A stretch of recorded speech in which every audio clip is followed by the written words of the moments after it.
What's going on, everybody?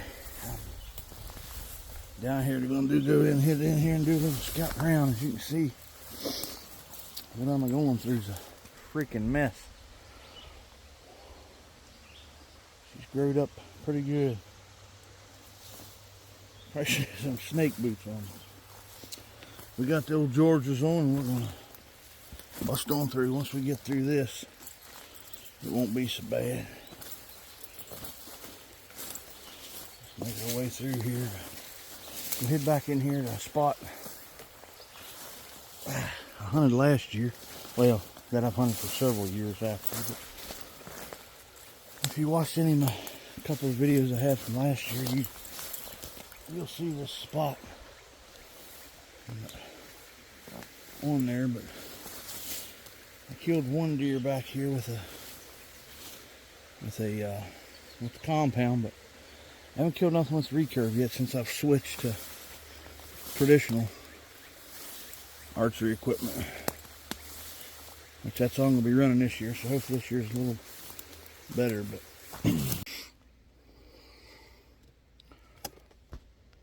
they're still using this in here. Not as heavy as they do later in the year, it looks like. But I mean, this is usually tore up more than this in here this time of year, so I'm not sure 100% what's going on. But we got hedge apples on the ground over here already. I don't know. As you can see, we got small hedge apples right here on the ground already underneath this. This is the bigger of the trees down here. But like I said, I'm not too sure about how quick they grow, how quick they fall, what causes them to fall, if it's a frost or anything, which obviously it ain't no frost because there are already several on the ground, but there's definitely not.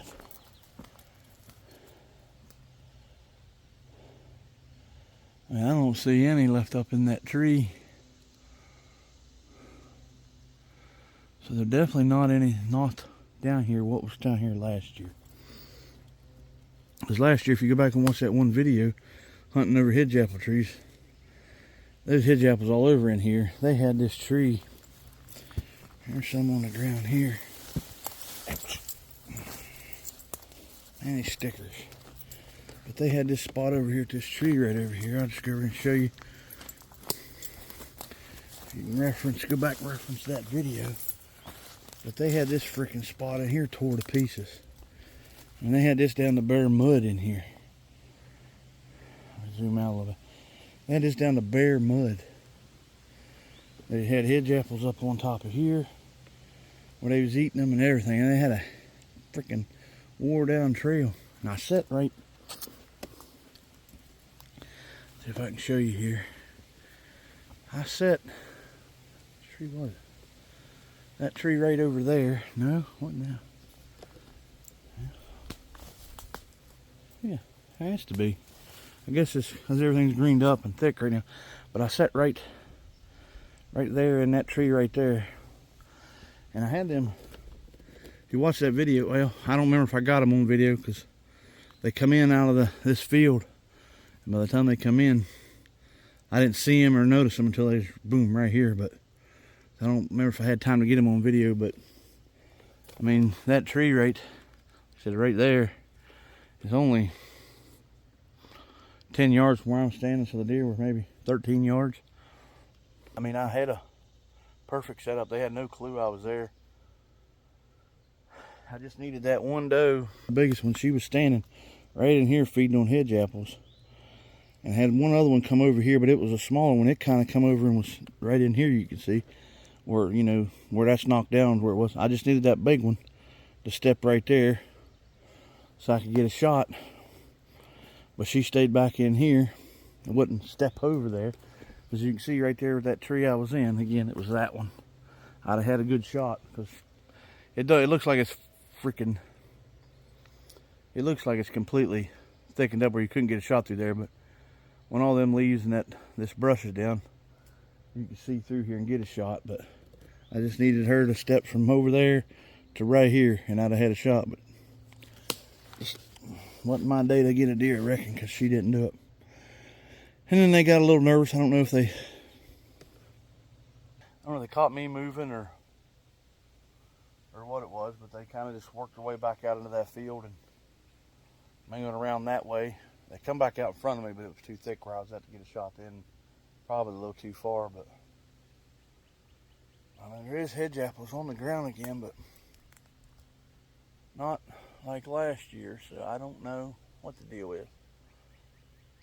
Like I said, I need to do a little research on them. I mean, I keep calling them hedge apples. That's an Osage orange trees is what they are, but I've known them to be hedge apples all my life, so that's what I call them. Oh, there's one left on the tree.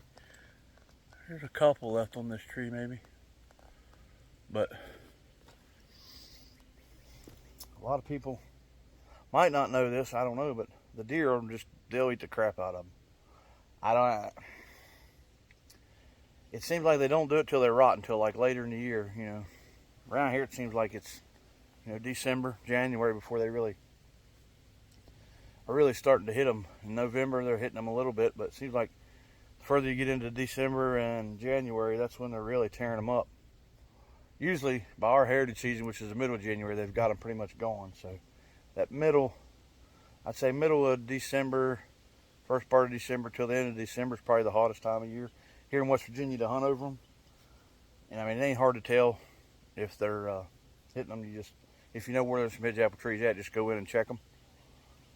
And you'll see that they got them beat up and tore up. And it's like they bust them open and then eat what's on the inside. But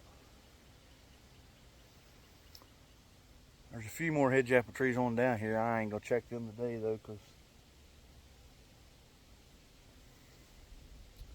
it's getting too thick. I'm gonna head over here where I shot that deer. The last deer I shot in this section right here, I shot it last year, but with a compound. I'm gonna head over there and check that spot out.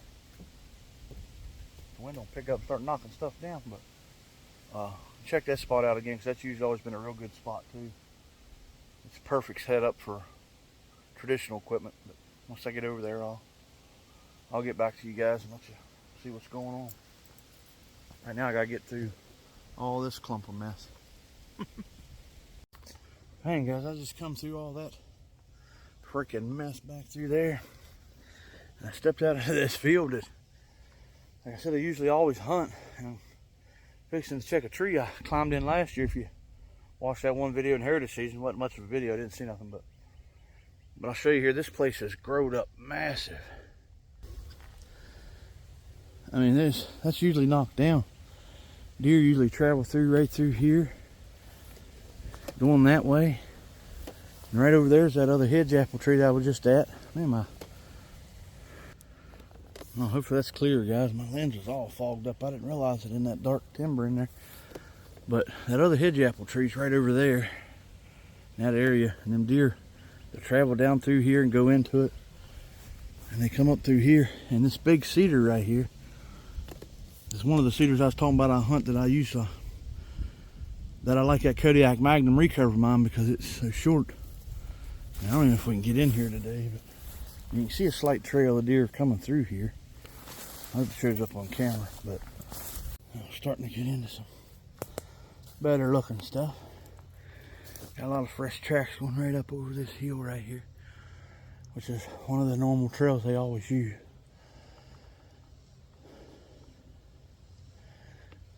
But I gotta get through that to get up where I normally go, which is where I catch them deer coming before they get to down here. But this year, if I'm hunting with a longbow and stuff, I may end up doing a ground sit right in here somewhere this year. Cause I could probably set right back in there, up against that there cedar tree right there. Bend me over a few limbs just to get a shot through right here onto this trail, which is only 5 yards. And I'm gonna hear them coming. I'd hear them coming out of that thick stuff right there. You can always, once they come through them cedars and they come out in here, you can always hear them coming. That'd be a perfect spot to set up for a ground hunt. I mean, yeah, you're gonna be up close and personal, but if I'd set up right up against that tree kind of facing out at an angle this way to where I can see them, hear them, and see them coming. I'd be set angled perfectly to get a shot right here on this trail as they step out, and I'd have plenty of cover. Because if you come over here and look, if they're coming out of there, they're not going to see through that. And right there's that cedar. And I got plenty of cover, so by the time if they just come walking up through here, more than likely, they're not going to be looking over there. They're going to be looking out in there where it's open. And out in here is going to be their main concern. So they'll be walking up through here, checking out through there. By the time they get right here, flop. Got them, 5 yards. Y'all might see me sitting there this year. At least sometime or another. Be a good little ground spot. Now, let's see if we can get through this mess of freaking jungle. Little tip, guys, just because you're hunting on public land and you got a lot of pressure, don't mean you can't find spots to hunt. If you think it's too thick to hunt, more than likely everybody else does too, and that's where you need to go. Get in them thick spots like this where you gotta get in here and you almost gotta crawl underneath this stuff to get out through there. But you get out in there and you crawl through that stuff, a lot of times you'll find that, ow! That thing got stickers on it from hell. That thing got stickers on it from I don't know where, but you'll get into this thick stuff and you'll get in there and you'll find an opening where the deer are traveling through. So just because you think it's too thick, don't overlook it, because it could be the best spot on the property you're hunting.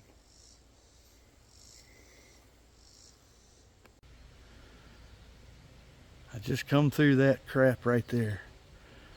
And what I was talking about, where it's, don't let the thick stuff bother you, I just popped into this opening right here.